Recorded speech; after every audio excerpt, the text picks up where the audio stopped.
لیکن بات یہ کہ اللہ تعالیٰ نے جو بھی ایسے احکامات دیے ہیں وہ دراصل ہمارے ہی فائدے کے لیے دیے ہیں۔ بعض باتیں صرف اس وقت سمجھ آتی ہیں جب کوئی ڈانٹ کے بات کرے۔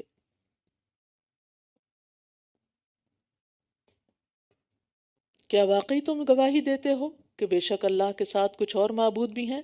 کہہ دیجئے میں گواہی نہیں دیتا۔ کہہ دیجئے بے شک وہ ایک ہی معبود ہے، اور میں بری ذمہ ہوں ان سے جنہیں تم شریک ٹھہراتے ہو۔ وہ لوگ جنہیں ہم نے کتاب دی وہ اسے وہ لوگ جنہیں ہم نے کتاب دی وہ اسے اس طرح پہچانتے ہیں جیسے وہ اپنے بیٹوں کو پہچانتے ہیں۔ وہ لوگ جنہوں نے اپنے آپ کو خسارے میں ڈالا سو وہ ایمان نہیں لائیں گے۔ اہل کتاب اپنے دلوں میں نبی صلی اللہ علیہ وسلم کی سچائی کو مانتے تھے، انہیں شک نہیں تھا، جیسے کسی کو اپنے بیٹے کو پہچاننے میں کوئی شک نہیں ہوتا۔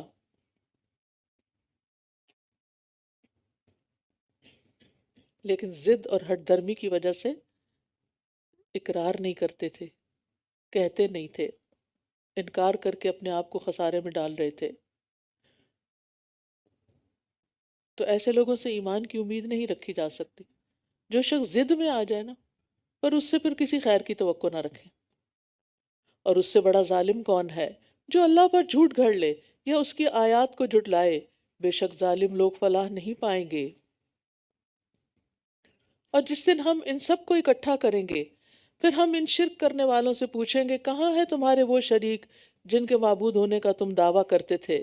پھر ان کا عذر بس یہی ہوگا کہ یہ کہیں گے قسم اللہ کی جو ہمارا رب ہے، ہم شرک کرنے والے نہ تھے۔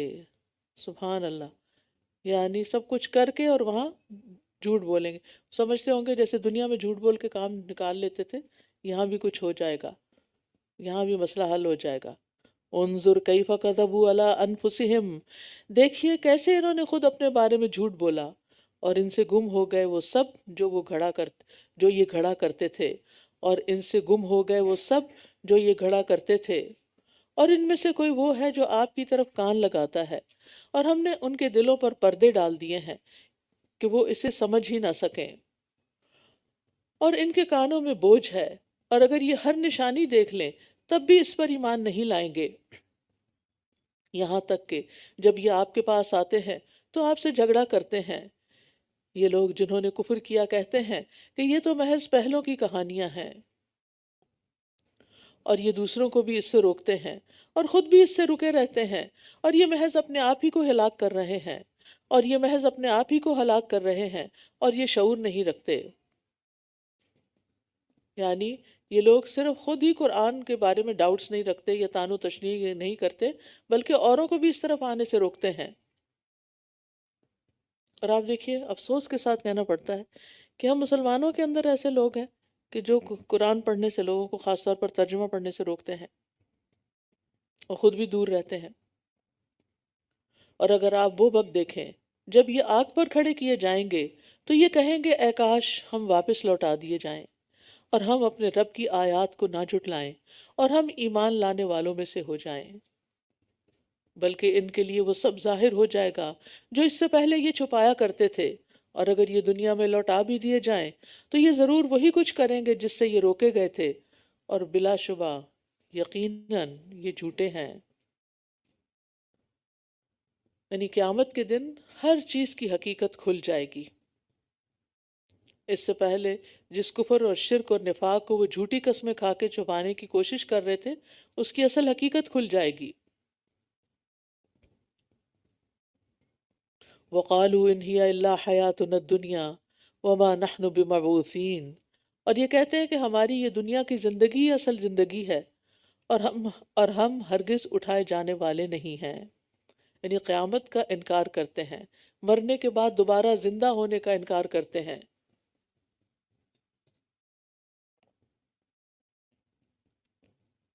اور اگر آپ وہ وقت دیکھیں جب یہ اپنے رب کے سامنے کھڑے کیے جائیں گے تو وہ فرمائے گا کیا یہ حق نہیں ہے؟ یہ کہیں گے کیوں نہیں، ہمارے رب کی قسم۔ وہ فرمائے گا پھر چکھو عذاب اس کفر کی وجہ سے جو تم کیا کرتے تھے۔ قد خسر الذین قد خسر الذین کذبوا بلقاء اللہ، یقیناً خسارے میں رہے وہ لوگ جنہوں نے اللہ کی ملاقات کو جھٹلایا۔ یہاں تک کہ جب ان کے پاس قیامت کی گھڑی اچانک آ جائے گی، یہ کہیں گے ہائے افسوس اس پر جو ہم نے اس میں کوتاہی کی، اور یہ اپنے بوجھ اپنی پشتوں پر اٹھائے ہوئے ہوں گے۔ خبردار کتنا برا ہے وہ بوجھ جو یہ اٹھائیں گے۔ وَمَا الْحَيَاةُ الدُّنْيَا إِلَّا لَعِبٌ وَلَهْوٌ وَلَلدَّارُ الْآخِرَةُ خَيْرٌ لِّلَّذِينَ يَتَّقُونَ أَفَلَا تَعْقِلُونَ۔ اور دنیا کی زندگی کھیل اور تماشے کے سوا کچھ نہیں، اور آخرت کا گھر یقیناً بہتر ہے ان لوگوں کے لیے جو تقوی اختیار کرتے ہیں۔ کیا پھر تم عقل سے کام نہیں لیتے؟ دنیا کی زندگی کی حقیقت بتائی جا رہی ہے، اور دنیا کے مقابلے میں آخرت کی بہتری کی بات کی جا رہی ہے، لیکن وہ کس کے لیے بہتر ہوگی؟ جو تقوی اختیار کرتے ہیں۔ تو اللہ تعالیٰ فرماتے ہیں کہ ایک عارضی چیز اور ایک کمتر درجے کی چیز کو تم زیادہ اہمیت دے رہے ہو اس پر جو پائیدار ہے اور ہمیشہ رہنے والی ہے اور سب سے بہترین ہے۔ کیا تو عقل سے کام نہیں لیتے؟ افلا تعقلون۔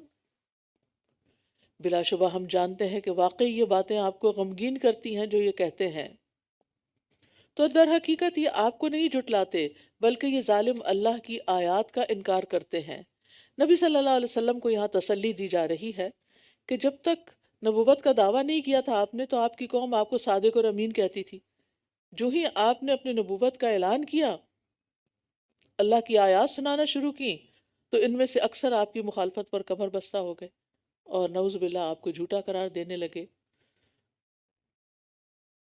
تو آپ کو تسلی دی جا رہی ہے کہ آپ فکر نہیں کریں، یہ آپ کے اوپر نہیں آ رہی بات، آپ تو ہماری آیات سناتے ہیں، یہ تو دراصل ہمیں جھوٹا قرار دے رہے ہیں، ہماری آیات کو جھٹلا رہے ہیں۔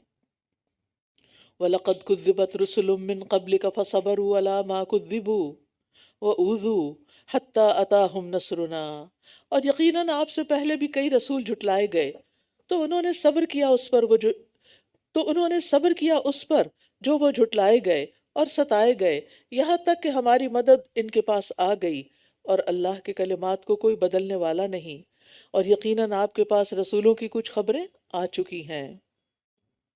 تو اس سے پتہ چلتا ہے کہ دوسروں کے جھٹلانے کی پرواہ کیے بغیر سکون سے دعوت کا کام جاری رکھنا چاہیے۔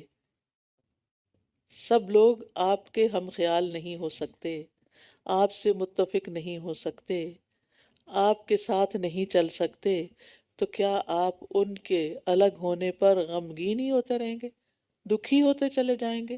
نہیں، آپ اپنا سفر جاری رکھیں، جو کام کرنا ہے وہ کرتے رہیں اور صبر سے کام لیں۔ اور اگر ان کا اعراض کرنا آپ پر بہت بھاری ہے، تو اگر آپ میں استطاعت ہے کہ زمین میں ایک سرنگ تلاش کر سکیں یا آسمان میں ایک سیڑھی لگا سکیں، پھر ان کے پاس کوئی نشانی لے آئیں تو ایسا کر دیکھیں۔ اور اگر اللہ چاہتا تو ضرور ان سب کو ہدایت پر جمع کر دیتا، پس آپ ہرگز نادان لوگوں میں سے نہ ہوں۔ بے شک بات کو وہی قبول کرتے ہیں جو سنتے ہیں، اور رہے مردے تو اللہ ہی انہیں اٹھائے گا، پھر اسی کی طرف وہ لوٹائے جائیں گے۔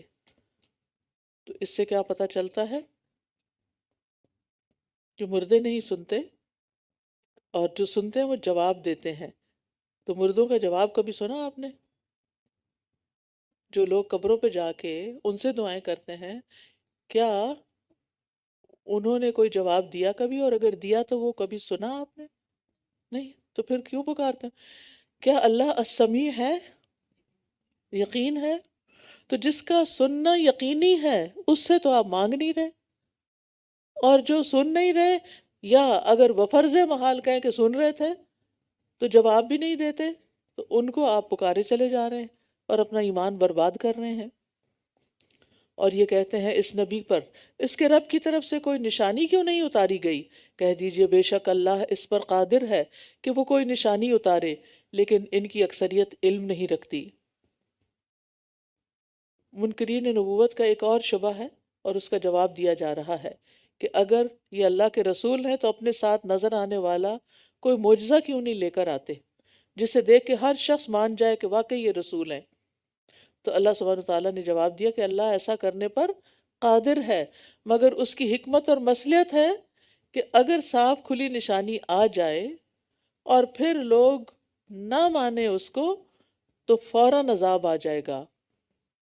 تو اس کی رحمت کا تقاضا ہے کہ ان کو ہلاک نہ کیا جائے، مگر ان کے اکثر اس بات کو نہیں جانتے۔ کیونکہ بعض اوقات انسان اپنے لیے بظاہر خیر مانگ رہا ہوتا ہے لیکن وہ اس کے لیے شر ہوتا ہے، اپنی کم عقلی کی وجہ سے، اپنی ناسمجھی کی وجہ سے۔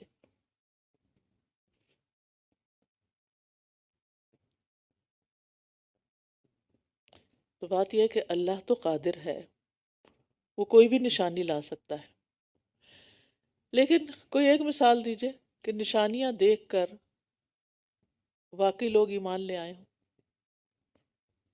سوائے فرعون کے جادوگروں کے۔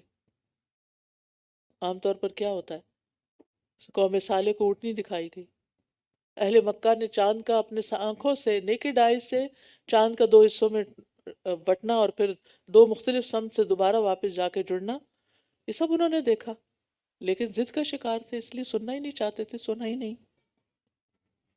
اور زمین میں جتنے بھی جاندار ہیں اور جتنے بھی پرندے اپنے دونوں پروں کے ساتھ اڑتے ہیں، اور جتنے بھی پرندے اپنے دونوں پروں کے ساتھ اڑتے ہیں، وہ تمہاری ہی طرح کی امتیں ہیں۔ ہم نے کتاب میں کسی چیز کی کمی نہیں کی، پھر اپنے رب کی طرف وہ اکٹھے کیے جائیں گے، اپنے رب کی طرف وہ اکٹھے کیے جائیں گے۔ تو اس سے یہ پتہ چلتا ہے کہ قیامت کے دن انہیں بھی اٹھایا جائے گا، لیکن ان کا آپس میں بدلے دلا کر حساب چکا دیا جائے گا، ان کو بعد میں ختم کر دیا جائے گا، کوئی عذاب ثواب نہیں ہوگا۔ لیکن اگر ایک سینگ والی بکری نے بے سینگ بکری کو ٹکر ماری ہوگی تو اس کا بھی بدلہ دلوایا جائے گا، یعنی جتنی ان کو سینس تھی اس کے مطابق ان کا بھی حساب ہے۔ والذین کذبوا بآیاتنا صم وبکم فی الظلمات، اور جن لوگوں نے ہماری آیات کو جھٹلایا وہ بہرے اور گنگے ہیں، اندھیروں میں ہیں، جسے اللہ چاہتا ہے اسے بھٹکا دیتا ہے اور جسے چاہتا ہے اسے سیدھے رستے پر ڈال دیتا ہے۔ کہہ دیجئے کیا تم نے کبھی غور کیا کہ اگر تمہارے پاس اللہ کا عذاب آ جائے یا تم پر قیامت کی گھڑی آ جائے تو کیا اس وقت تم اللہ کے سوا کسی اور کو پکارو گے؟ اگر تم اپنی بات میں سچے ہو تو بتاؤ، مشکل وقت میں کس کو پکارتے تھے اہل مکہ بھی؟ اللہ سبحانہ تعالیٰ کو، اور سارے بت بھول جاتے تھے، بلکہ صرف اسی کو تم پکارو گے، بلکہ تم صرف اسی کو پکارو گے، پھر اگر وہ چاہے گا تو اس مصیبت کو دور کر دے گا جس کے لیے تم اسے پکارو گے، اور تم بھول جاؤ گے جنہیں تم شریک ٹھہراتے تھے۔ اور یقیناً ہم نے آپ سے پہلے کئی امتوں کی طرف رسول بھیجے، پھر ہم نے انہیں تنگی اور تکلیف کے ساتھ پکڑ لیا تاکہ وہ بھی عاجزی کریں۔ پھر کیوں نہ انہوں نے عاجزی اختیار کی جب ان پر ہمارا عذاب آیا، پھر کیوں انہوں نے عاجزی اختیار نہ کی جب ان پر ہمارا عذاب آیا، بلکہ ان کے دل اور سخت ہو گئے، اور شیطان نے ان کے لیے خوبصورت بنا دیا جو کچھ وہ کیا کرتے تھے۔ فَلَمَّا نَسُوا مَا ذُكِّرُوا بِهِ فَتَحْنَا عَلَيْهِمْ أَبْوَابَ كُلِّ شَيْءٍ، پھر جب وہ اسے بھول گئے جس کی ان کو نصیحت کی گئی تھی تو ہم نے ان پر ہر عمدہ چیز کے دروازے کھول دیے، یہاں تک کہ جب وہ اس پر اترانے لگے جو وہ دیے گئے تھے تو ہم نے ان کو اچانک پکڑ لیا، تب وہ بالکل مایوس ہو کر رہ گئے۔ پس جڑ کاٹ دی گئی ان لوگوں کی جنہوں نے ظلم کیا تھا، اور سب تعریف اللہ کے لیے ہے جو سارے جہانوں کا رب ہے۔ کہہ دیجئے کیا تم نے غور کیا کہ اگر اللہ تمہاری سماعت اور تمہاری نگاہیں لے جائے اور تمہارے دلوں پر مہر لگا دے تو اللہ کے سوا کون سا معبود ہے جو انہیں تمہارے پاس واپس لا دے؟ دیکھیے کیسے ہم آیات کو پھیر پھیر کر لاتے ہیں، پھر بھی یہ اعراض کرتے ہیں۔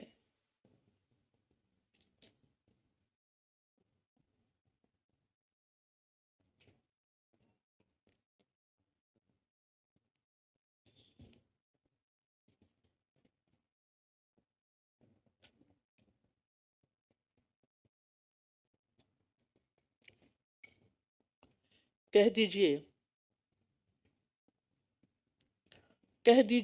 کیا غور کیا تم نے، اگر اللہ کا عذاب تم پر اچانک یا علانیہ آ جائے تو کیا ظالم قوم کے سوا کوئی اور ہلاک کیا جائے گا؟ اور ہم رسولوں کو صرف خوشخبری دینے والے اور خبردار کرنے والے بنا کر بھیجتے ہیں، پھر جو کوئی ایمان لے آئے اور اصلاح کر لے تو ان پر نہ کوئی خوف ہوگا اور نہ وہ غمگین ہوں گے۔ اور جن لوگوں نے ہماری آیات کو جھٹلایا انہیں عذاب چھو کر رہے گا، اس وجہ سے کہ وہ نافرمانی کرتے تھے۔ کہہ دیجئے میں تم سے یہ نہیں کہتا کہ میرے پاس اللہ کے خزانے ہیں، اور نہ میں غیب جانتا ہوں، اور نہ میں تم سے یہ کہتا ہوں کہ میں کوئی فرشتہ ہوں۔ میں تو صرف اس چیز کی پیروی کرتا ہوں جو میری طرف وحی کی جاتی ہے۔ کہہ دیجئے کیا نابینا اور دیکھنے والا برابر ہو سکتے ہیں؟ کیا پھر تم غور و فکر نہیں کرتے؟ اہل مکہ نبی صلی اللہ علیہ وسلم سے مطالبہ کر رہے تھے کہ اگر تم اللہ کے رسول ہو تو اللہ تعالیٰ سے مطالبہ کرو کہ ہمیں دنیا کا ساز و سامان اور فراوانی حاصل ہو جائے۔ تو اس آیت میں اس بات کا جواب دیا جا رہا ہے کہ میرے پاس اللہ کے خزانے نہیں ہیں، نہ میں غیب جانتا ہوں، نہ میں فرشتہ ہوں۔ مال عطا کرنا، خزانے عطا کرنا صرف اللہ کا کام ہے۔ غیب جاننا بھی اللہ کی صفت ہے۔ اور اسی طرح فرشتہ رسول نہیں ہوتا، انسانوں کے لیے انسان ہی رسول ہوتے ہیں۔ اور اس قرآن کے ذریعے ان لوگوں کو خبردار کیجئے جو ڈرتے ہیں کہ وہ اپنے رب کی طرف اکٹھے کیے جائیں گے، نہ ان کا اس کے سوا کوئی دوست ہوگا اور نہ سفارشی، تاکہ وہ تقوی اختیار کریں۔ یعنی لوگوں کو ڈرانے کا فائدہ کیا ہوگا کہ ان کا خوف بڑھ جائے گا اور وہ گناہوں سے بچنے لگیں گے جن سے ابھی تک نہیں بچے۔ اور آپ ان لوگوں کو اپنے سے دور نہ کیجیے جو صبح و شام اپنے رب کو پکارتے ہیں، جو اس کا چہرہ چاہتے ہیں۔ آپ پر ان کے حساب میں سے کچھ نہیں، اور نہ آپ کے حساب میں سے ان پر کوئی چیز ہے۔ اگر پھر بھی آپ انہیں دور کریں تو آپ حق تلفی کرنے والوں میں سے ہو جائیں گے۔ سعد رضی اللہ عنہ بیان کرتے ہیں کہ ہم 6 آدمی رسول اللہ صلی اللہ علیہ وسلم کے پاس بیٹھے تھے۔ مشرکین نے کہا ان لوگوں کو اپنی مجلس سے نکال دیں تاکہ ہم پر جرأت نہ کر سکیں۔ ان لوگوں میں تھا، ابن مسعود تھے، حذیل کا ایک اور آدمی، اور 2 اور جن کا میں نام نہیں لیتا۔ تو رسول اللہ صلی اللہ علیہ وسلم کے دل میں اللہ نے جو چاہا خیال آیا۔ آپ ابھی سوچ ہی رہے تھے کہ اللہ تعالیٰ نے آیت نازل فرما دی۔ یعنی مشرکین نے کیا مطالبہ کیا تھا؟ ان لوگوں کو مجلس سے نکال دیں پھر ہم آئیں گے، ہم ان کے برابر نہیں بیٹھ سکتے۔ اب جو بھی آپ سوچ رہے تھے اللہ تعالیٰ نے آیت اتار دی کہ نہیں، آپ ان کو دور نہیں پھینکیں گے، آپ ان کو اپنے سے دور نہیں کریں گے۔ یاد رکھیے زندگی میں وہ شخص جو اللہ کا طالب ہو، اللہ سے محبت رکھتا ہو، چاہے وہ غریب ہی کیوں نہ ہو، اس کو سب سے مقدم رکھا جائے، اس کو عزت دی جائے، اس سے محبت کی جائے۔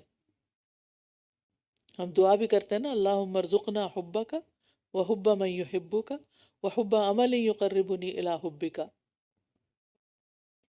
اور اسی طرح ہم نے ان کے بعض کو بعض کے ذریعے آزمایا تاکہ وہ کہیں کیا یہی وہ لوگ ہیں جن پر اللہ نے ہمارے درمیان میں سے احسان کیا ہے؟ کیا اللہ شکر کرنے والوں کو بخوبی جاننے والا نہیں؟ اب ہوا یہ کہ یہ کمزور لوگ جو تھے، ان کا ایمان لانا سرداروں کے لیے آزمائش بن گیا۔ آپ جانتے ہیں کہ ابتداء میں نبی صلی اللہ علیہ وسلم پر ایمان لانے والوں کی اکثریت کمزور مردوں، عورتوں، لونڈیوں، غلاموں کی تھی۔ دولت مند لوگ جو انفلوئنشل لوگ ہوتے ہیں وہ بہت کم تھے۔ اب دوسرے لوگ آگے نکل گئے، یہ پیچھے رہ گئے، اب یہ ایک اور فتنہ بن گیا ان کے لیے۔ اور ویسے بھی آپ دیکھیں کہ جن کو اللہ نے زیادہ دیا ہوتا ہے نا دنیا میں، عموماً ان کے اندر تکبر آسانی سے آ جاتا ہے۔ جو ٹوٹے دل والا ہو وہ عاجز مسکین ہی رہتا ہے۔ پھر فرمایا اور جب آپ کے پاس وہ لوگ آئیں جو ہماری آیات پر ایمان لاتے ہیں تو کہہ دیجئے سلام ہے تم پر، تمہارے رب نے اپنی ذات پر رحمت لازم کر رکھی ہے۔ بے شک تم میں سے جو کوئی جہالت کی وجہ سے برائی کا ارتکاب کرے پھر وہ اس کے بعد توبہ کر لے اور اصلاح کر لے تو بے شک وہ بہت بخشنے والا، نہایت رحم کرنے والا ہے۔ یہاں کمزور اہل ایمان کی عزت افزائی کی گئی ہے کیونکہ وہ ان کو سردار لوگ کیا چاہتے تھے، ان کو نبی صلی اللہ علیہ وسلم اپنے سے دور ہٹا دے۔ تو اللہ تعالیٰ نے ایسے لوگوں کو خوشخبری دی کہ یہ اسلام لانے کے بعد اللہ کے عذاب سے امن میں آ گئے ہیں۔ اب ان پر اب ان کی ان اعمال پر پکڑ نہیں ہوگی جو انہوں نے کفر کی زندگی میں کیے تھے۔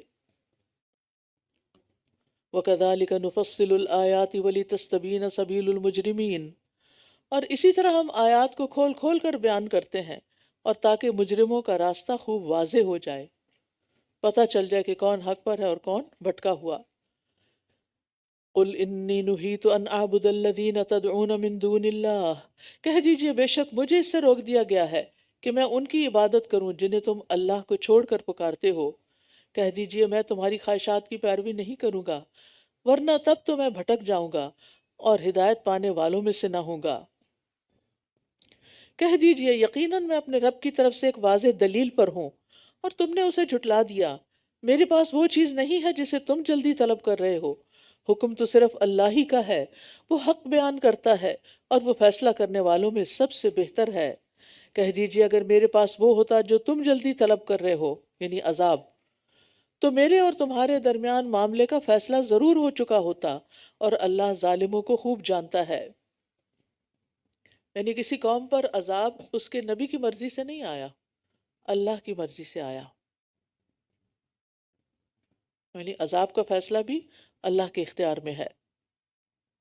وَعِندَهُ مَفَاتِحُ الْغَيْبِ لَا يَعْلَمُهَا إِلَّا هُوَ، اور اسی کے پاس غیب کی کنجیاں ہیں جنہیں اس کے سوا کوئی نہیں جانتا۔ وَيَعْلَمُ مَا فِي الْبَرِّ وَالْبَحْرِ، اور وہ جانتا ہے جو کچھ خشکی اور سمندر میں ہے، اور کوئی پتا نہیں گرتا مگر وہ اس کو جانتا ہے، اور نہ کوئی دانہ زمین کے اندھیروں میں، اور نہ کوئی تر چیز، اور نہ کوئی خشک، مگر سب ایک واضح کتاب میں ہے۔ اور وہی ہے جو رات کو نیند میں تمہاری روح قبض کر لیتا ہے، اور وہ جانتا ہے جو تم دن کے وقت کمائی کرتے ہو، پھر وہ تمہیں اس دن میں اٹھا دیتا ہے، پھر وہ تمہیں اس دن میں اٹھا دیتا ہے تاکہ وقت مقرر پورا کیا جائے، پھر اسی کی طرف تمہارا لوٹنا ہے، پھر وہ تمہیں بتائے گا جو کچھ تم کیا کرتے تھے۔ تو یہاں اللہ تعالیٰ کی کمال قدرت کا بیان ہے۔ وہ کیا کیا کرتا ہے؟ یتوفاکم باللیل، یعنی نیند قبض کر لیتا ہے، ثم یبعثکم فیہ، دن کے وقت تمہاری روح لوٹا دیتا ہے۔ اس سے پتہ چلتا ہے کہ نیند بھی ایک طرح کی موت ہی ہے۔ اور یہ کیوں ہوتا ہے؟ لیقضی اجل مسمى، یعنی تم میں سے ہر ایک کے لیے جو رزق اور عمر کی حد مقرر ہے وہ پوری ہو جائے۔ ثم الیہ مرجعکم، پھر واپسی اسی کی طرف ہوگی، اسی کی طرف مرجع ہے۔ تو اس سے اللہ کی کمال قدرت ثابت ہوتی ہے۔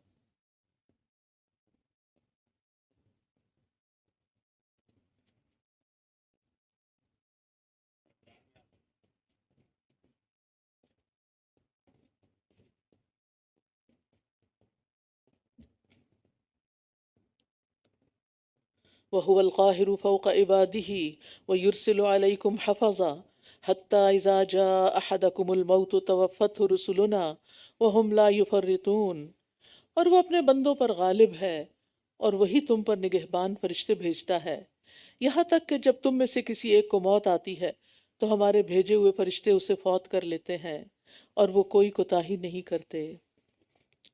کچھ فرشتے تو آتے ہیں نا ہمارے اعمال لکھنے کے لیے، صبح شام ان کی ڈیوٹی چینج ہوتی ہے، جن کو کرامن کاتبین آپ کہتے ہیں، اور پھر کچھ اور فرشتے آتے ہیں، کس لیے؟ بہت سے کام ہیں فرشتوں کے، آتے ہیں روح نکالنے کے لیے، جان لینے کے لیے، ہیں فرشتے لیکن جان بھی لیتے ہیں۔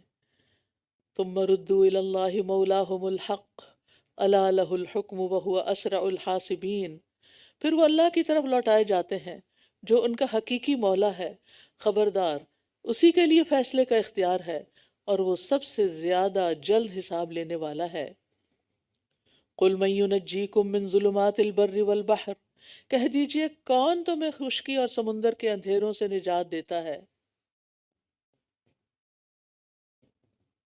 تم اسی کو گڑ گڑا کر اور چپکے پکارتے ہو، البتہ اگر اس نے ہمیں اس مشکل سے نجات دے دی تو یقیناً ہم ضرور شکر گزاروں میں سے ہو جائیں گے۔ اکثر لوگ ایسا ہی کرتے ہیں، جب مشکل آتی ہے تو اللہ کو رو رو کے پکارتے ہیں۔ اچھا بعض تو پکارتے بھی نہیں ہیں، وہ لوگوں سے ہی بات کرنا چاہتے ہیں، کسی نے مجھے میسج کیا کہ اگر آپ کے پاس 1 گھنٹہ ہے تو میں آپ کو اپنی کوئی بات پریشانی شیئر کرنا چاہتی ہوں. تو میں نے ان سے کہا میں بہت معذرت خواہ ہوں، میں دورہ قرآن میں مصروف ہوں، مجھے پورے پارے کی تیاری کرنی ہوتی ہے. تو آپ کو میری ایڈوائس یہ ہے کہ آپ وضو کر کے 1 گھنٹے کے لیے مسلسل نفل پڑھ کے رو کے اللہ تعالیٰ سے فریاد کریں، تو آپ کو مجھے بتانے کی ضرورت بھی پیش نہیں آئے گی اور انشاءاللہ آپ کا مسئلہ حل ہو جائے گا. آپ دیکھیں 1 گھنٹہ انسان کو ہم کہانی سنانا چاہتے ہیں، ہم 1 گھنٹہ نفل کیوں نہیں پڑھنا چاہتے؟ ہم 1 گھنٹے کے لیے رات کے آخری حصے میں کیوں نہیں اٹھتے جب اللہ تعالیٰ فرماتے ہیں کہ میں ہے کوئی جو مجھ سے مانگے تو میں اس کو دوں، ہے کوئی جو مجھ سے بخشش مانگے تو میں اس کو بخش دوں. ہم پھر سوچتے ہیں انسان بھی تو ہوں جو ہمارے دکھوں اور زخموں پر مرہم رکھے. ٹھیک ہے، انسان انسان کا دارو ہے، لیکن ہم انسانوں سے ہی ساری توقعات کیوں رکھتے ہیں کہ یہ ہمارا مسئلہ حل کر دیں گے؟ وہ تو خود کمزور ہیں، وہ تو خود فقیر ہیں، ان کی تو اپنی لیمٹس ہیں، ان کا علم بھی محدود ہے، ان کے پاس کوئی قوت طاقت بھی نہیں. سارے اختیارات کا مالک تو اللہ ہے، آسمان و زمین کا مالک تو وہ ہے. ہم اس کے در پہ کیوں نہیں جاتے اور رو کے اس کو کیوں نہیں پکارتے؟ اس کے آگے سجدے میں کیوں نہیں گڑ گڑاتے؟ اس کے نام پر صدقہ خیرات کیوں نہیں کرتے جو بلاؤں کو ٹالتا ہے؟ ہم اس اللہ کے بندوں کی خدمت کیوں نہیں کرتے؟ ہم محسن کیوں نہیں بنتے؟ ہم لوگوں کے کام سنوارنے لگے. حدیث میں آتا ہے نا کہ اللہ بندے کی مدد میں ہوتا ہے اس وقت تک جب تک وہ اپنے بھائی کی مدد میں ہوتا ہے. آپ لوگوں کی خدمت میں لگ جائیں، لوگوں کے کام بنانے، لوگوں کے کام آنے لگ جائیں، آپ کی مشکلیں خود ہی آسان ہونے لگیں گی، آپ کے غم دھلنے لگیں گے. لیکن اگر آپ سارا وقت صرف غم غم غم کھاتے رہے تو وہی آپ کے جسم کا حصہ بن جائے گا اور پھر پورے ہی غم میں ڈل جائیں گے، نتیجہ پھر بھی کچھ نہیں نکلے گا. تو اس سے وہ آیا نا سورۃ آل عمران، فَأَصَابَكُمْ غَمًّا بِغَمٍّ لِكَيْ لَا تَحْزَنُوا، اس نے تم پر غم بھیجے تاکہ تم غمگین نہ ہو. تو جب مشکلات اپنی حد کو پہنچ جاتی ہیں تو وہیں سے ان کا رستہ ان کے دور ہونے کا، ختم ہونے کا رستہ نکل آتا ہے. اور ہر وقت ہر کام کے لیے ایک وقت مقرر ہے. قد جعل اللہ لکل شیء قدرا، انتظار جلدی نہیں، کیونکہ ہر مسئلے کو ایک دن حل ہو ہی جانا ہے. اللہ سے اچھی امیدیں رکھیں.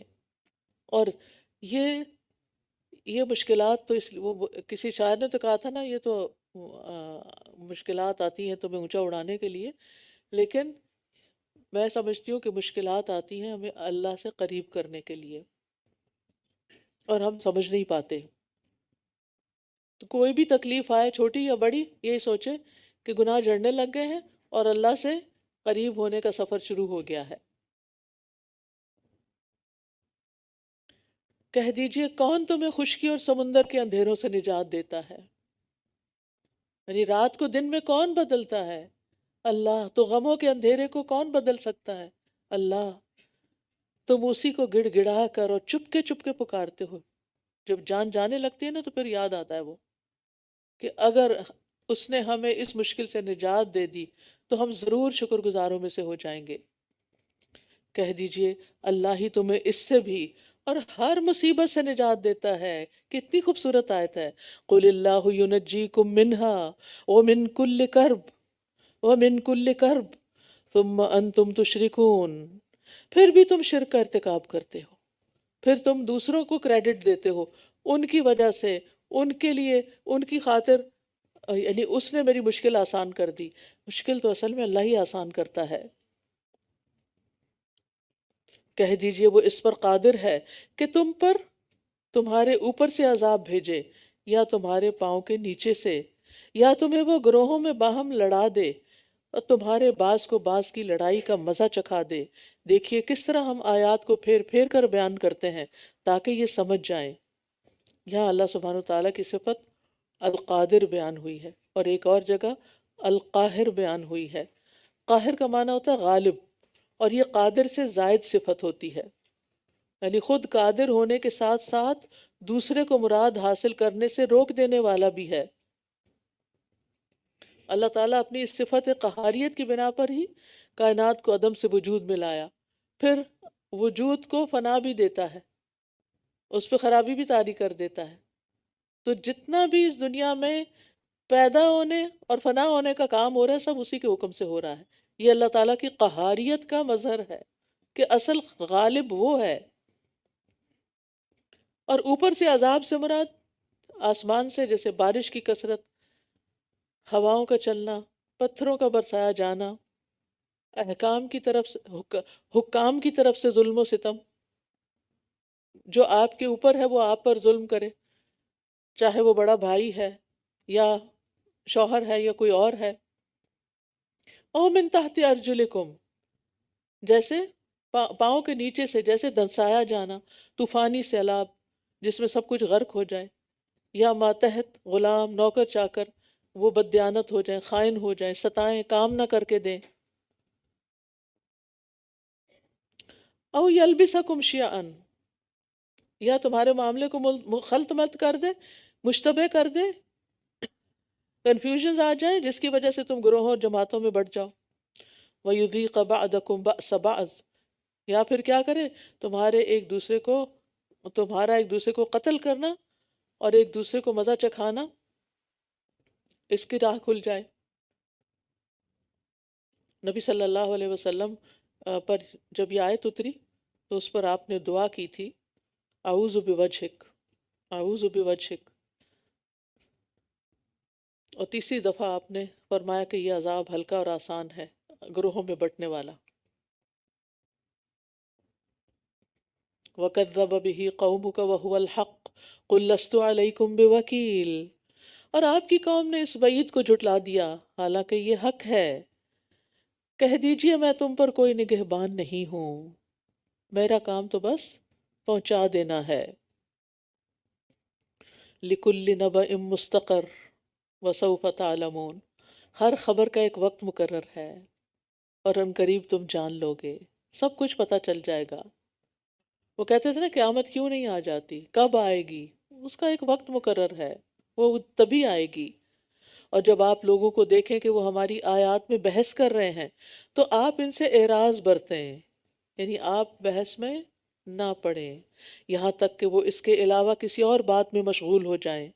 اور اگر شیطان آپ کو بھلوا دے تو یاد آنے کے بعد آپ ظالم قوم کے ساتھ نہ بیٹھیں۔ تو یاد رکھیے دین کے معاملے میں بحث مباحثہ نہیں کرنا چاہیے، دلیل سے بات دوسرے کو سمجھا دیں، وہ مان جائے تو ویل اینڈ گڈ، نہ مانے تو سلام علیکم لا نبتغی الجاہلین، کیونکہ یہ تو ہمارا بھی دماغ پھیر دیں گے۔ جب حق آپ کے پاس آ جائے، اللہ آپ کو دین کی سمجھ دے دے، تو جو لوگ آپ کو بہکانے کا کام کریں پھر آپ ان کے ساتھ زیادہ انڈلج نہ ہوں اس بحث مباحثے میں، کیونکہ اس سے انسان کے پھسلنے کا خطرہ لاحق ہو جاتا ہے۔ اگر آپ سلپری زمین پہ چلیں گے تو کیا ہوگا، ویٹ فلور پہ چلیں گے تو کیا ہوگا، پھسلن، گرنا۔ اور اگر شیطان بلوا دے اور آپ خوب تپ گئی بحث اور خوب شروع ہو گیا سلسلہ، تو جو ہی یاد آئے فوراً وِدڈرا کر لیں۔ اور جو لوگ تقوی اختیار کرتے ہیں ان کے ذمہ ان ظالموں کے حساب میں سے کوئی چیز نہیں ہے، لیکن یاد دہانی کروانا ہے تاکہ وہ بچ جائیں۔ یعنی اگر کوئی متقی شخص چاہے کہ ایسے جاہلوں کے پاس نصیحت کے لیے بھی نہ بیٹھے کہ ان کو نصیحت نہ کرے، تو اس کے بارے میں فرمایا اگر وہ نہ بیٹھے تو اس پر ان کے گمراہ رہنے کا کوئی گناہ نہیں، لیکن اگر نصیحت کرے ولیکن ذکرہ تو یہ بہتر ہے، کیونکہ ہو سکتا ہے وہ ڈر جائیں اور اسے نصیحت کرنے کا ثواب مل جائے۔ اور یہ معنی بھی ہو سکتے ہیں کہ پرہیزگار لوگ اگر ان کی مجلس میں نصیحت کے لیے بیٹھ جائیں تو کوئی حرج نہیں، بحث مباحثے کے لیے تو نہیں بیٹھنے کی اجازت، لیکن نصیحت کے لیے بیٹھا جا سکتا ہے۔ وَذَرِ الَّذِينَ اتَّخَذُوا دِينَهُمْ لَعِبًا وَلَهْوًا، اور آپ ان لوگوں کو چھوڑ دیجئے جنہوں نے اپنے دین کو کھیل اور تماشا بنا رکھا ہے، کھیل تماشا، اور دنیا کی زندگی نے انہیں دھوکے میں ڈال رکھا ہے۔ اور آپ اس قرآن کے ساتھ نصیحت کرتے رہیے کہ کہیں کوئی جان اس کمائی کے بدلے جو اس نے کی ہلاکت میں نہ ڈال دی جائے، پھر اللہ کے سوا اس کے لیے نہ کوئی مددگار ہو، اور پھر اللہ کے سوا اس کے لیے نہ کوئی مددگار ہو اور نہ کوئی سفارشی، اور اگر وہ بدلہ دے کسی بھی طرح کا بدلہ تو وہ اس سے ہرگز قبول نہ کیا جائے گا، یہی وہ لوگ ہیں جو اپنی کمائی کی وجہ سے ہلاک کر دیے گئے، ان کے کفر کی وجہ سے جو وہ کیا کرتے تھے، ان کے لیے کھولتے ہوئے پانی سے پینا ہے اور دردناک عذاب ہے۔ پیچھے نصیحت کی بات ہوئی، تو یہاں پر کیا کہا جا رہا ہے کہ جن لوگوں نے اپنے دین کو کھیل تماشا بنا رکھا ہے اور دنیا کی زندگی نے انہیں دھوکے میں ڈال رکھا ہے، آخرت کو بھولے بیٹھے ہیں، آپ اس قرآن کے ذریعے انہیں نصیحت کرتے رہیں، سمجھاتے رہیں، یعنی نصیحت کرنا بہتر ہے۔ کہیں ایسا نہ ہو کہ کوئی شخص اپنے کیے کی بدولت ہلاکت کا یعنی ہلاکت میں نہ پڑ جائے، ہلاکت میں نہ ڈال دیا جائے، اور اس کے لیے نہ کوئی مددگار ہو، نہ کوئی سفارشی ہو، نہ کوئی فدیہ ہدیہ قبول کیا جائے۔ اس لیے لوگوں کو بتانا ضروری ہے، سمجھانا ضروری ہے، چاہے وہ آپ کی مخالفت کریں، لیکن بحث میں نہ پڑیں۔ کہہ دیجئے کیا ہم اللہ کے سوا انہیں پکاریں جو نہ ہمیں نفع دے سکتے ہیں اور نہ نقصان، اور ہم اپنی ایڑیوں پر پھیر دیے جائیں اس کے بعد کہ اللہ نے ہمیں ہدایت دے دی؟ اس شخص کی طرح جسے شیطانوں نے بہکا دیا، زمین میں حیران و پریشان ہے، جبکہ اس کے کچھ ساتھی اسے ہدایت کی طرف بلاتے ہیں کہ ہمارے پاس آ جاؤ۔ کہہ دیجئے بے شک اللہ کی ہدایت ہی اصل ہدایت ہے، ان ھدی اللہ ھو الھدی۔ یہ جو الہدا کا نام بھی رکھا گیا نا، اس کی نسبت بھی یہی ہے کہ یہاں ہدایت کا ذریعہ قرآن و سنت ہے، بس جو ہدایت اللہ کی طرف سے آئے گی وہ اصل ہدایت ہے، نہ کہ اگر استاد یا کوئی بزرگ یا کوئی اور لوگ اپنی طرف بلائیں یا پھر اپنے من گھڑت فلسفے سنائیں تو وہ ہمارے لیے حجت نہیں ہے۔ بے شک اللہ کی ہدایت ہی اصل ہدایت ہے، اور ہم حکم دیے گئے ہیں کہ ہم رب العالمین کے فرما بردار ہو جائیں۔ وَأَنْ أَقِيمُوا الصَّلَاةَ وَاتَّقُوهُ وَهُوَ الَّذِي إِلَيْهِ تُحْشَرُونَ، اور یہ کہ نماز قائم کرو اور اس سے ڈرو، وہی ہے اور وہی ہے جس کی طرف تم سب اکٹھے کیے جاؤ گے۔ یہاں نماز کا حکم کیوں آ گیا؟ اس لیے کہ جب انسان دین کا کام کرتا ہے نا، تبلیغ کا کام کرتا ہے، تو لوگوں کی باتیں سنتا ہے اور پھر مخالفوں کی مخالفت دیکھتا ہے، تو اس کی طبیعت کے اندر ایک ملال ضرور آتا ہے، تو اس کو پھر اپنی دھلائی چاہیے ہوتی ہے، اس سارے کو انڈو کرنے کی ضرورت ہوتی، اور نماز اس کا بہترین طریقہ ہے۔ نبی صلی اللہ علیہ وسلم فرمایا کرتے تھے اقیم الصلاۃ یا بلال ارحنا بہا، اقامت کہو ہمیں اس سے راحت پہنچاؤ نماز کے ذریعے۔ کیونکہ آپ کیا کرتے ہیں؟ نماز پہلے وضو کرتے ہیں، وضو کرنے سے کیا ہوتا ہے؟ آپ کے وضو کے اعضاء ٹھنڈے ہو جاتے ہیں، دھل جاتے ہیں، آپ ریلیکسڈ موڈ میں آ جاتے ہیں، پھر اس کے بعد آپ مصلی پہ جاتے ہیں، جسمانی طہارت کے بعد اب آپ اپنے رب سے ہم کلام ہوتے ہیں، رب آپ کی طرف متوجہ ہوتا ہے، اس کی رحمت آپ کی طرف آتی ہے، اور آپ اپنے دل کا حال اللہ کے سامنے رکھتے ہیں، قرآن کی جو آیتیں پڑھتے ہیں ان پہ غور کرتے ہیں۔ بائی دا ٹائم آپ نماز کے بعد تسبیحات ذکر کر کے جب اٹھتے ہیں تو آپ ہلکے پھلکے ہو چکے ہوتے ہیں۔ اور اگر پانچوں نمازیں اسی طرح انسان پڑھے کہ اپنی ساتھ ساتھ صفائی کرے تو زندگی بہت آسان ہو سکتی ہے، اور عام زندگی میں تقوی اختیار کرے، اور اس بات کو یاد رکھے کہ اللہ کے پاس جانا ہے، وہ سب چیزوں کا فیصلہ کر دے گا۔ وَهُوَ الَّذِي خَلَقَ السَّمَاوَاتِ وَالْأَرْضَ بِالْحَقِّ، اور وہی ہے جس نے آسمانوں اور زمین کو حق کے ساتھ پیدا کیا، اور جس دن وہ کہے گا ہو جا تو وہ ہو جائے گا، اسی کی بات سچی ہے، اور اسی کے لیے بادشاہت ہوگی جس دن سور میں پھونکا جائے گا۔ وہی غیب اور حاضر کا جاننے والا ہے، اور وہ بہت حکمت والا، خوب خبر رکھنے والا ہے۔ یہاں آسمانوں اور زمین کو پیدا کرنے کا مقصد بتایا جا رہا ہے کہ وہ حق کے ساتھ پیدا کیے گئے، بے مقصد اور کھیل کے لیے نہیں، بلکہ حق کو ثابت کرنے کے لیے، خاص مقصد کے لیے۔ اور وہ کیا ہے؟ اچھا عمل کون کرتا ہے؟ لِيَبْلُوَكُمْ أَيُّكُمْ أَحْسَنُ عَمَلًا وَمَا خَلَقْتُ الْجِنَّ وَالْإِنسَ إِلَّا لِيَعْبُدُونَ۔ کہ جنوں اور انسانوں کی تخلیق کا مقصد ہی کیا ہے کہ اللہ کی عبادت کریں. ساری کائنات لگی ہوئی ہے اللہ کی تسبیح کرنے.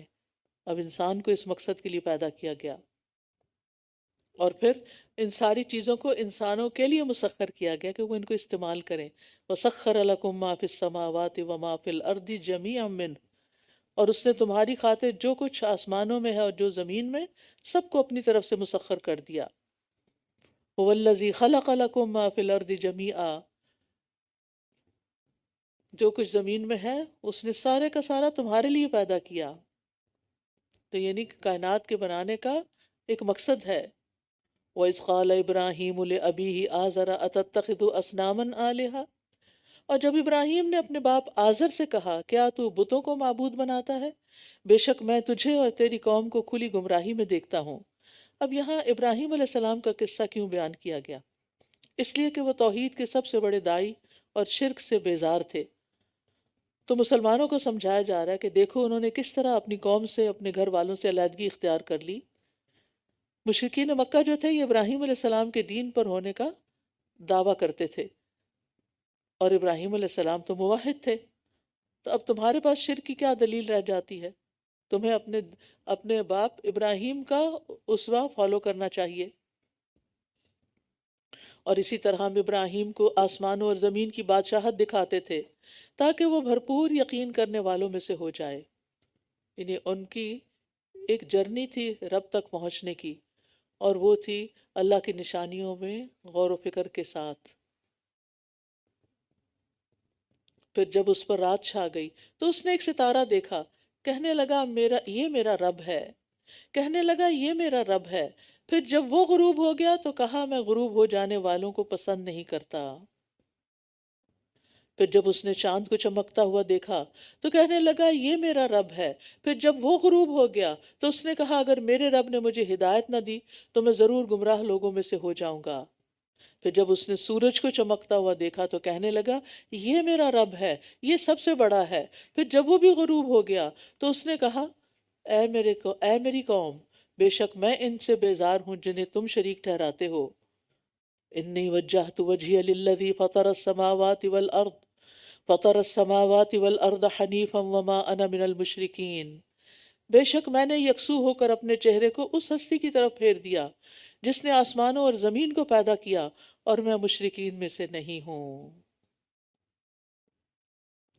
تو پوری قوم سے، خاندان سے، ہر مال و متاع، ہر چیز سے منہ موڑ کر اپنا چہرہ اللہ کی طرف کر لیا.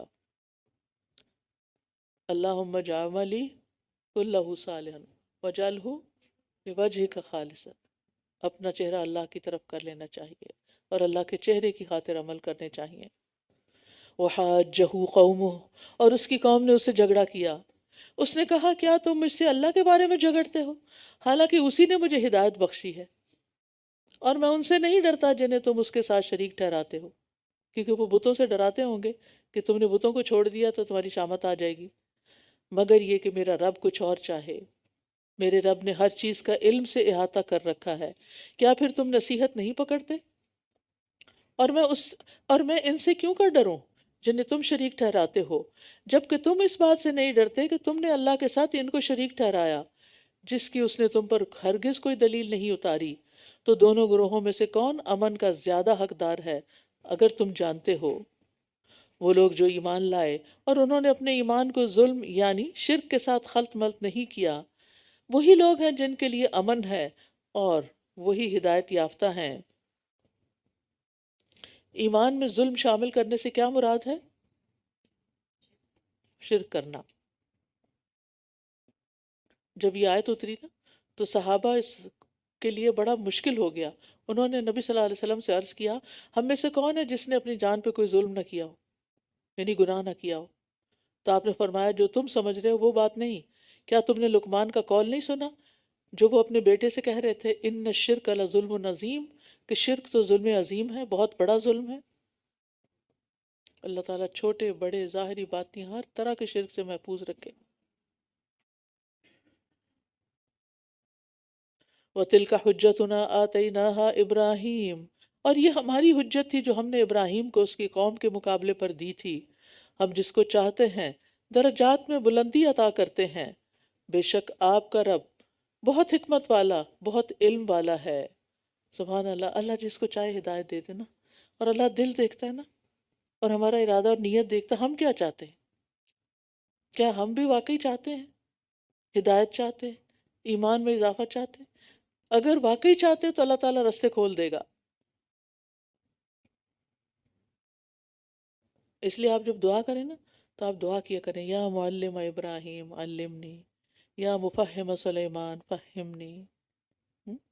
کہ اللہ تو نے ان کو سکھایا سمجھایا، ہمیں بھی سمجھا دے، تو مشکل سے مشکل مرحلے، مشکل سے مشکل مسائل آپ کے لیے آسان ہو جائیں گے۔ وَوَهَبْنَا لَهُ إِسْحَاقَ وَيَعْقُوبَ، اور ہم نے اس کو اسحاق اور یعقوب عطا کیے۔ ہر ایک کو ہم نے ہدایت بخشی، اور اس سے پہلے نوح کو ہم نے ہدایت بخشی، اور اس کی اولاد میں سے داؤد اور سلیمان اور ایوب اور یوسف اور موسیٰ اور ہارون کو بھی، اور نیکی کرنے والوں کو ہم ایسا ہی بدلہ دیتے ہیں۔ اور زکریا اور یحییٰ اور عیسیٰ اور الیاس کو، یہ سب کے سب نیک لوگوں میں سے تھے، اور اسماعیل اور الیسع اور یونس اور لوط کو بھی، اور ہر ایک کو ہم نے تمام جہان والوں پر فضیلت عطا کی۔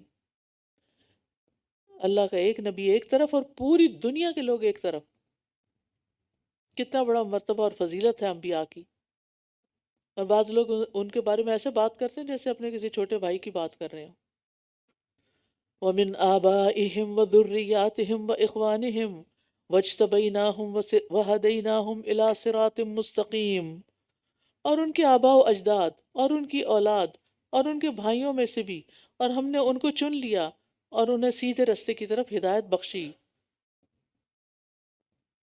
ذَلِكَ هُدَى اللَّهِ يَهْدِي بِهِ مَن يَشَاءُ مِنْ عِبَادِهِ، یہ اللہ کی ہدایت ہے جس کے ذریعے وہ اپنے بندوں میں سے جسے چاہتا ہے ہدایت دیتا ہے۔ اور اگر یہ پیغمبر بھی شرک کرتے تو جو عمل وہ کرتے تھے وہ ضرور ان سے ضائع ہو جاتے۔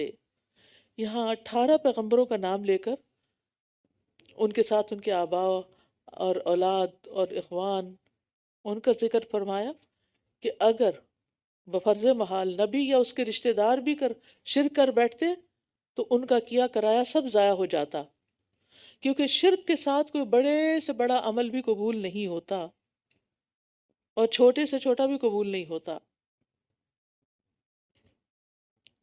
کیونکہ اللہ تعالیٰ فرماتے ہیں لَإِنْ أَشْرَكْتَ لَيَحْبَطَنَّ عَمَلُكَ، اگر تم نے شرک کیا تو تمہارا سارا عمل ضائع ہو جائے گا۔ أُولَئِكَ الَّذِينَ آتَيْنَاهُمُ الْكِتَابَ وَالْحُكْمَ وَالنُّبُوَّةَ، یہی وہ لوگ ہیں جنہیں ہم نے کتاب، حکمت اور نبوت عطا کی تھی۔ پھر اگر یہ لوگ اس نبوت کا انکار کرتے ہیں تو یقیناً ہم نے اس کے لیے ایسے لوگوں کو مقرر کر دیا ہے جو اس کا انکار کرنے والے نہیں، یعنی اہل مکہ اگر تم نہیں مانتے، اور بہت سے لوگ آئندہ آئیں گے کہ جو اس کو مانیں گے۔ اولئک الذین ھدی اللہ فبہداہ مقتدہ، یہی وہ لوگ ہیں جنہیں اللہ نے ہدایت دی، بس آپ ان کی ہدایت کی پیروی کیجیے۔ کہہ دیجئے میں تم سے اس پر کسی اجرت کا سوال نہیں کرتا، یہ تو صرف ایک نصیحت ہے تمام جہان والوں کے لیے۔ اور انہوں نے اللہ کی قدر نہ کی جیسے اس کی قدر کا حق تھا، جب انہوں نے کہا کہ اللہ نے کسی انسان پر کوئی چیز نازل نہیں کی، کہہ دیجئے اللہ نے وہ کتاب نازل کی جو موسیٰ علیہ السلام لے کر آئے، جو لوگوں کے لیے نور اور ہدایت تھی۔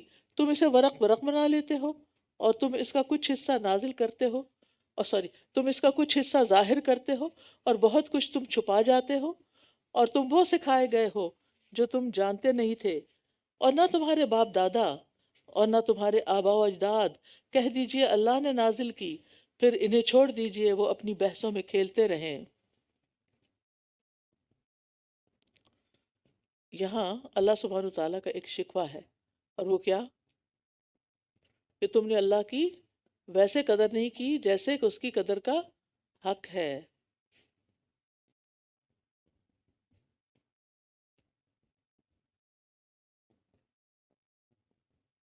قدر کا معنی ہوتا ہے اندازہ کرنا، کسی چیز کی اصل حقیقت کو جاننا، اس کی معرفت حاصل کرنا۔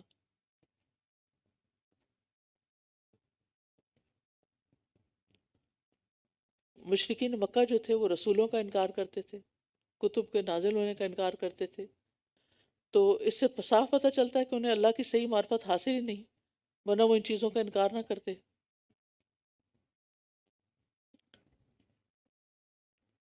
اور یہ ایک کتاب ہے جسے ہم نے نازل کیا، بہت برکت والی ہے، تصدیق کرنے والی ہے اس کی جو اس سے پہلے ہے، اور تاکہ آپ اہل مکہ کو اور جو اس کے ارد گرد ہیں انہیں ڈرائیں، اور جو لوگ آخرت پر ایمان رکھتے ہیں وہ اس پر بھی ایمان لاتے ہیں، اور جو آخرت پر ایمان لاتے ہیں اور جو آخرت پر ایمان رکھتے ہیں وہ اس پر بھی ایمان لاتے ہیں، اور وہ اپنی نمازوں کی حفاظت کرتے ہیں۔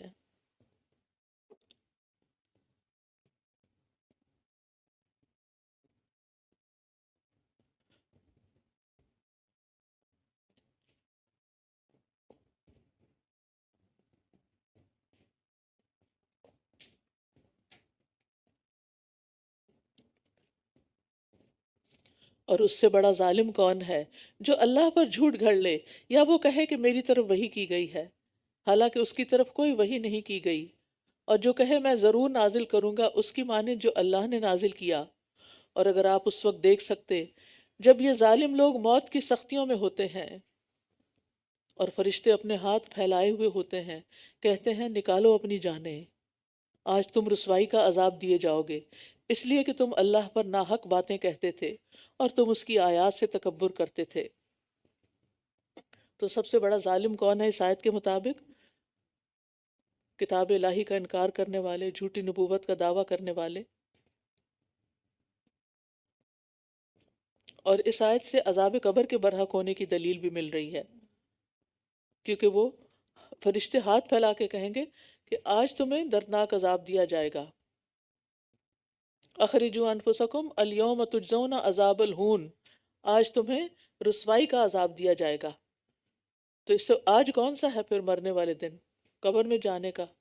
تو برزخی زندگی جو ہے، یعنی قبر کی زندگی کو برزخی زندگی کہتے ہیں، یہ دنیا کی زندگی کے بعد آخرت کی زندگی سے قبل یہ زندگی ہے، درمیان کی، یعنی دنیا اور آخرت کے بیچ کی لائف ہے۔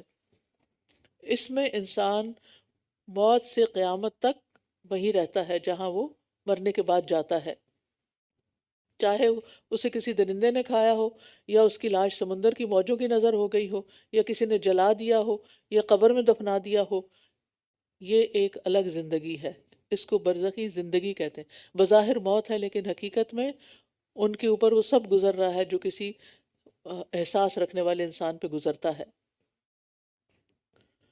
وَلَقَدْ جِئْتُمُونَا فُرَادَىٰ، اور بلا شبہ تم ہمارے پاس اکیلے ہی آ گئے ہو، جیسے ہم نے تمہیں پہلی بار پیدا کیا تھا، اور جو کچھ ہم نے تمہیں دے رکھا تھا وہ تم اپنے پیچھے ہی چھوڑ آئے ہو، اور ہم تمہارے ساتھ تمہارے ان سفارشیوں کو بھی نہیں دیکھتے جن کے بارے میں تم دعویٰ کرتے تھے کہ وہ تمہارے معاملے میں ہمارے شریک ہیں، یقیناً تمہارے درمیان تعلق منقطع ہو گیا ہے، اور تم سے وہ گم ہو گئے جن کے بارے میں تم زوم رکھتے تھے۔ ان اللہ فالق الحب والنوا، بے شک اللہ ہی دانے اور گٹھلیاں پھاڑنے والا ہے، وہ زندہ کو مردہ سے اور مردہ کو زندہ سے نکالنے والا ہے، یہ ہے اللہ، پھر کہاں سے تم پھیرے جاتے ہو؟ بہار آ رہی ہے نا، تو درختوں کو دوبارہ پنپتے دیکھیں، کچھ درختوں پر چھوٹے چھوٹے پتے بڈز آ چکے ہیں، تو یہ کون کر رہا ہے؟ اللہ ہی کرتا ہے، ورنہ وہ تو زمین کی مٹی میں کھڑے ہیں۔ اور یہاں جیسے ونٹر میں سارے درخت ڈیڈ ہو جاتے ہیں، تو کس طرح اللہ سبحانہ وتعالیٰ ان کو پھر زندگی دیتا ہے اور وہ ہرے بھرے ہو جاتے ہیں۔ فالق الاصباح، صبح کا پھاڑنے والا ہے، اور اسی نے رات کو باعث سکون اور سورج اور چاند کو حساب کا ذریعہ بنایا، یہ بہت زبردست، بہت علم والے کا اندازہ ہے۔ اور وہی ہے جس نے تمہارے لیے ستارے بنائے تاکہ تم ان کے ذریعے خشکی اور سمندر کی تاریکیوں میں راہ پاؤ، یقیناً ہم نے نشانیاں کھول کھول کر بیان کر دی ہیں ان لوگوں کے لیے جو علم رکھتے ہیں۔ تو ستاروں کی تخلیق کے تین مقاصد قرآن مجید میں پتہ چلتے ہیں۔ نمبر ایک کہ ستارے آسمان کی زینت ہیں، خوبصورتی ہیں۔ نمبر دو وہ شیاطین کو مار بھگانے کا ذریعہ ہیں، اور نمبر تین راستہ معلوم کرنے کا ذریعہ ہیں۔ ان تین مقاصد کے علاوہ ستاروں کا کوئی مقصد نہیں، اور اس کو پڑھنے کا کوئی فائدہ نہیں۔ برٹن میں ایک ریسرچ ہوئی جس میں انہوں نے ان لوگوں کی پرسنالٹی کا جائزہ لیا جو ہاروسکوپ پڑھتے ہیں، تو انہوں نے کہا کہ یہ کم ذہن کے لوگ ہوتے ہیں، یہ کوئی بڑا کام نہیں کر سکتے کیونکہ وہ تو اسی میں اٹکے رہتے ہیں، آج کا دن کیسا ہوگا، تمہارے لیے جمعے کا دن ٹھیک نہیں، اور تمہارے ہفتے کے دن ایکسیڈنٹ کا خطرہ ہے، اور قرآن، یعنی لوگوں کے اندر ایک تجسس ضرور ہے، لیکن ہمیں ہمیشہ دیکھنا چاہیے کہ ہم کس چیز کے بارے میں تجسس کر رہے ہیں۔ اور یہ دعا، جہاں یہ دعا مانگتے ہیں نا ربی زدنی علما، وہاں یہ بھی مانگا کریں اللہم انی اعوذ بک من علم لا ینفع، اللہ اس علم کی ضرورت نہیں مجھے نہیں وہ چاہیے جس کا مجھے کوئی فائدہ نہ ہو۔ تو یاد رکھیے ستاروں کی تاثیر پر یقین رکھنا کفر ہے، کہ ستاروں کے اثرات ہوتے ہیں، یہ تو بیچارے خود ہیں بیکاری، مارے مارے پھرتے ہیں، ہم؟ یہ تمہاری قسمت کے کہاں سے ذمہ دار آ گئے۔ اور جو شخص ستاروں سے علم حاصل کر کے لوگوں کو غیب کی خبریں بتاتا ہے وہ جھوٹا ہوتا ہے۔ اتفاق سے کوئی بات صحیح ہو جائے تو وہ 100 جھوٹ، یعنی ایک جھوٹ میں 99 جھوٹ اور ملا کے لوگوں کو بتاتا ہے، اور لوگ اگر وہ 1% صحیح نکلے تو کہتے ہیں دیکھا نا صحیح بات کر دی تھی اس نے۔ نبی صلی اللہ علیہ وسلم نے فرمایا جو شخص کسی کاہن یا نجومی کے پاس جائے اور اس کی باتوں کی تصدیق کرے تو گویا اس نے محمد صلی اللہ علیہ وسلم پر نازل ہونے والی شریعت سے کفر کیا، کیونکہ اس سے بڑی خرابیاں بھی پیدا ہوتی ہیں۔ آپ نے دیکھا ہوگا کہ کچھ لوگ بس اس وہم کا شکار رہتے ہیں کہ ان پہ جادو ہو گیا، لہٰذا کبھی وہ کسی کے پاس جاتے ہیں کبھی کسی کے پاس، اچھا کوئی ان کو ملتا ہے ٹکرتا ہے تو وہ کہتا ہے تمہاری نند نے تم پہ جادو کیا ہے، اب آگئی شامت نند کی، اور ستانا شروع کر دیا میاں کو، اس کی زندگی بھی حرام کر دی۔ بھئی کس وحی کے ذریعے تمہیں خبر ملی ہے، کیوں کسی پہ جھوٹا الزام لگاتے؟ اور ماننے والی پکا یقین کر لیتی اور بدگمانی پال لیتی۔ آپ کو پتہ ہے اول تو وہاں جانا ہی منع تھا، دوسرا اس کی بات پہ یقین کرنا منع، تیسرا پھر اس پہ یقین کر کے آگے ایکشن لینا منع، تو انسان اپنے آپ کو خسارے میں ڈال دیتا ہے۔ اور وہی ہے جس نے تمہیں ایک جان سے پیدا کیا، پھر ایک رہنے کی جگہ ہے اور ایک سونپے جانے کی۔ یقیناً ہم نے نشانیاں کھول کر بیان کر دی ہیں ان لوگوں کے لیے جو سمجھتے ہیں۔ شاہ عبد القادر لکھتے ہیں کہ اول ماں کے پیٹ میں انسان سپرد ہوتا ہے تاکہ آہستہ آہستہ دنیا میں رہنے کی صلاحیت حاصل کر لے، پھر دنیا میں آ کے ٹھہرتا ہے، پھر سپرد ہوگا قبر میں تاکہ آہستہ آہستہ آخرت کا اثر قبول کر سکے، پھر جا ٹھہرے گا جنت یا دوزخ میں۔ یاد رکھیے قبر کا عذاب آخرت کے مقابلے میں بہت ہلکا ہے، اسی لیے وہ جب اٹھیں گے تو کہیں گے کہ کس نے ہمیں ہماری خوابگاہوں سے اٹھا دیا۔ وہ آخرت کا ہولناک منظر دیکھیں گے تو قبر کی زندگی ان کو آرام کی جگہ لگے گی۔ اور وہی ہے جس نے آسمان سے پانی اتارا، پھر ہم نے اس کے ذریعے ہر چیز کی پیداوار نکالی، پھر ہم نے اس سے سرسبز نباتات کو نکالا جن سے ہم تہ بتہ دانے نکالتے ہیں، اور کھجور کے شگوفوں سے جھکے ہوئے خوشے نکالے، اور کھجور کے شگوفوں سے جھکے ہوئے خوشے نکالے، اور انگوروں کے باغات اور زیتون اور انار ایک دوسرے سے ملتے جلتے بھی اور مختلف بھی۔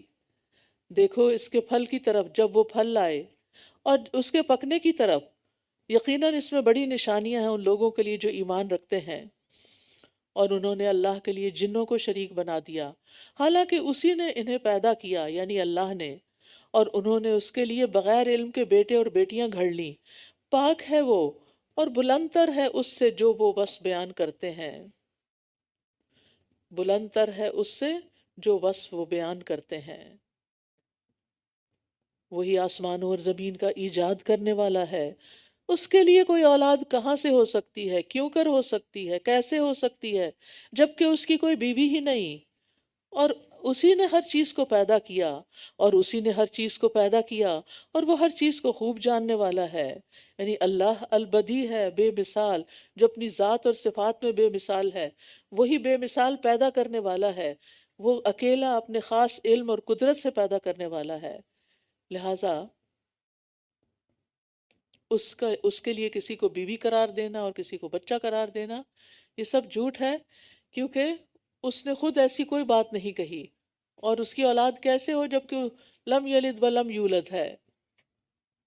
ذالکم اللہ ربکم، یہی اللہ تمہارا رب ہے جس کے سوا کوئی معبود نہیں، ہر چیز کا پیدا کرنے والا، بس تم اسی کی عبادت کرو، اور وہ ہر چیز پر نگران ہے۔ وَهُوَ عَلَى كُلِّ شَيْءٍ وَكِيلٌ وَهُوَ عَلَى كُلِّ شَيْءٍ وَكِيلٌ۔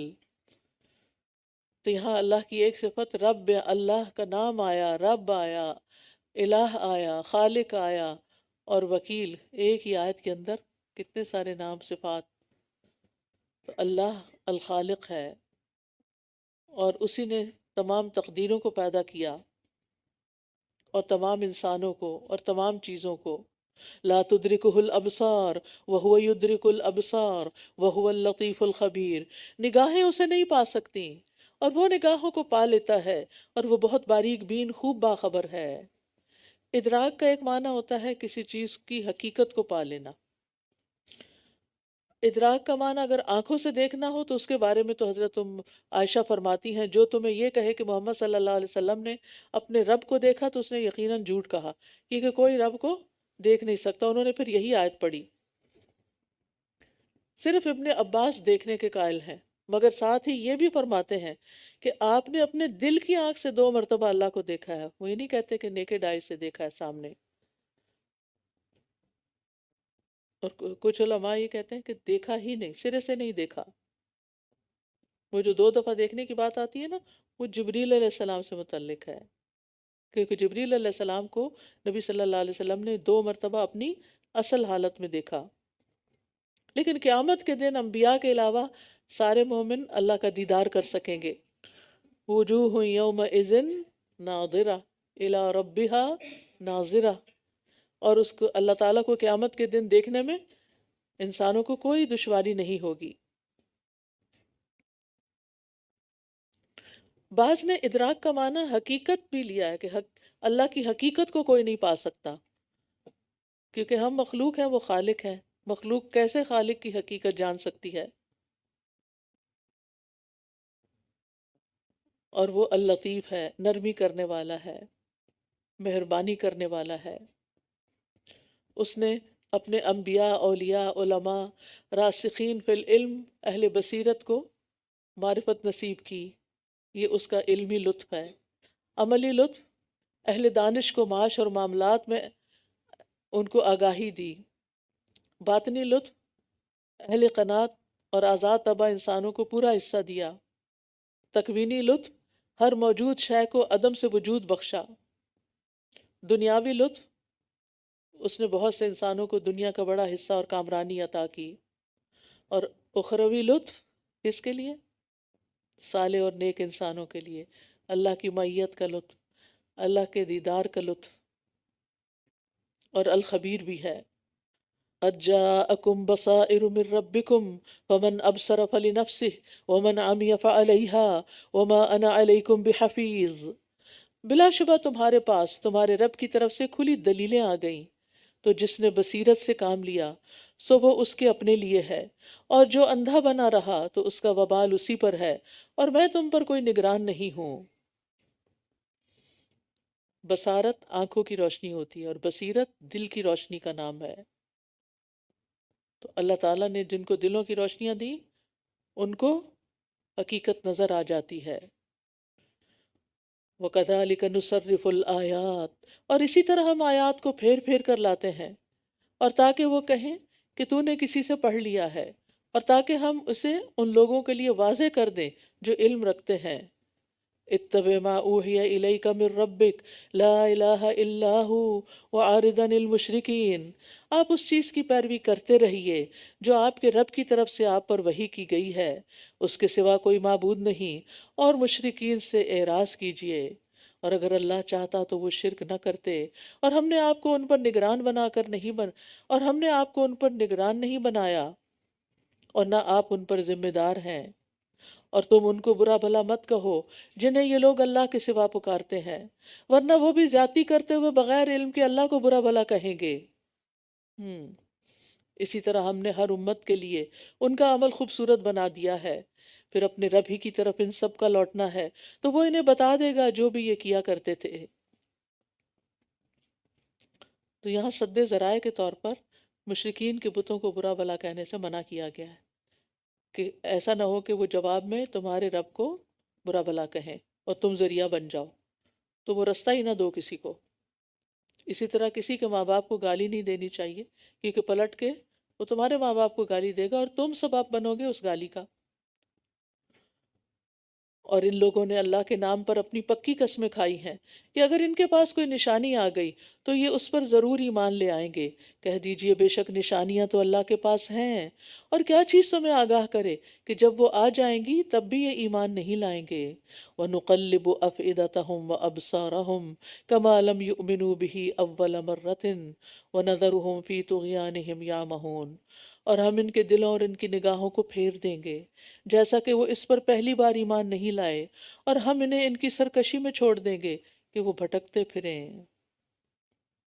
اللہ ایمان کی توفیق چھین لیتا ہے، لیکن کس سے؟ جو معجزات دیکھ کر، نشانیاں دیکھ کر بھی ایمان نہ لائیں، انکار پر انکار کریں، مسلسل انکار کریں، تو ان کے اس برے عمل کی وجہ سے آئندہ ایمان لانے کی ان سے توفیق اور صلاحیت چھین لی جاتی ہے۔ کیونکہ ضدی اور ہٹ دھرم لوگ معجزات دیکھ کر بھی ایمان نہیں لاتے، لیکن اللہ جس کو ہدایت دیتا ہے وہ پہلی دفعہ ہی حق بات سنتے ہی، سچ بات سنتے ہی اس کو مان جاتے ہیں، قبول کر لیتے ہیں۔ لیکن جو ضد اور انا کا شکار ہو گئے ہیں، وہ معجزات دیکھ کر بھی کوئی نہ کوئی بہانہ نکال لیتے ہیں، کوئی تعویل کر لیتے ہیں۔ تو اللہ سبحانہ وتعالی ہمیں ہمیشہ حق اور ہدایت کو قبول کرنے کی توفیق دیے رکھے۔